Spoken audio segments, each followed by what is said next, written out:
Tikman na natin! Hindi ako makain ng seafood eh, sorry. May mga pork chicken, tsaka mga veg. Mga baboy mataba. Ano hindi mo kinakain? Hindi ako makain ng seafood. Check na natin, check naman.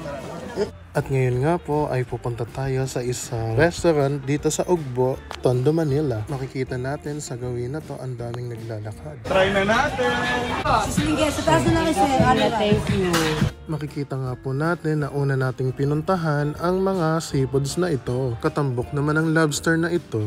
Ang laki pala. Sa gawin naman na to may hipon, may pusit at may tampalpuke.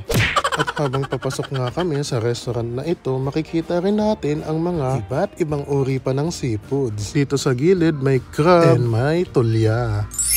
Sa pagpasok nga namin ay dama agad namin ang lamig ng restaurant na ito. At makikita natin na asikaso tayo agad ng mga staff. At ito'y isa sa mga kailangan sa isang negosyo. Para tong isang bahay na kapag may bisita, dapat dama nila ang init ng iyong pagtanggap. Makikita natin ang kanilang menu, pakitignan na lang po ang mga presyo. By the way guys, iba nga pala ang kanilang patakaran ng payment dito. Depende po yan sa ipapaluto nyo. Nagpasya kami na lumipat sa isang restaurant pa.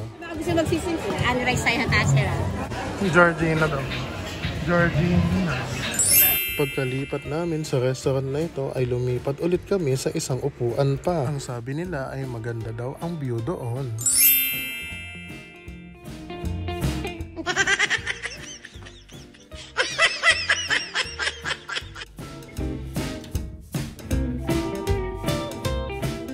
At dito sa pwesto nga na to ay mas komportable kaming nakaupo. Sa baba pa.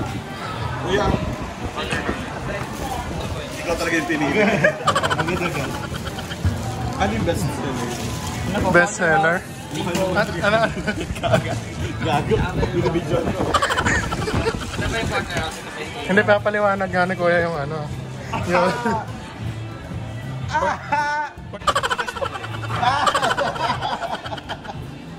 Kasi yan pang juice ba lang vape?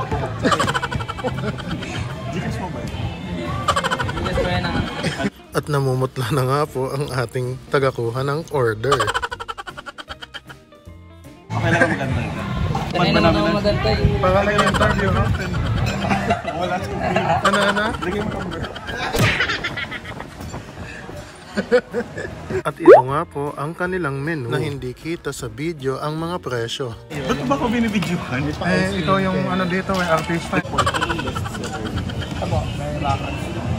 At habang kinukuha ni Kuya ang order ni Kuya Jason, nagpa-cute muna kami sa camera at magsalin muna ng tubig sa mga baso.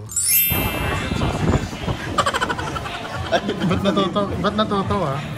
Ito po. Anong nakakatawa sa Hungarian sauce? Gusto ko sa buo ba? 100 lang. 100. Lahat naman ng meal dyan, only na. Opo, only rice lang namin sa only rice. Habang hinihintay natin ang ating mga orders, humigop muna tayo ng malamig na sabaw at mainit na coke. Ay sorry, baligtad. At yan nga po ang aming restaurant na pinuntahan. Ba't po naka-fresh natin dito, Gary? Teka lang. Tingnan mo yung Tingnan mo yung may dinigal, parang naka-fresh natin. Parang walang mga first na. Pagdating ng aming food, syempre, ipakita muna natin to sa mga madlang people. O diba, parang drone lang. Baka drone shot yan. Pagtapos nga po namin kumain, kami ay uuwi na ng busog. Hanggang sa muli po, maraming salamat sa inyong panonood. At pagpalain nga po tayo ng poong may kapal. The end.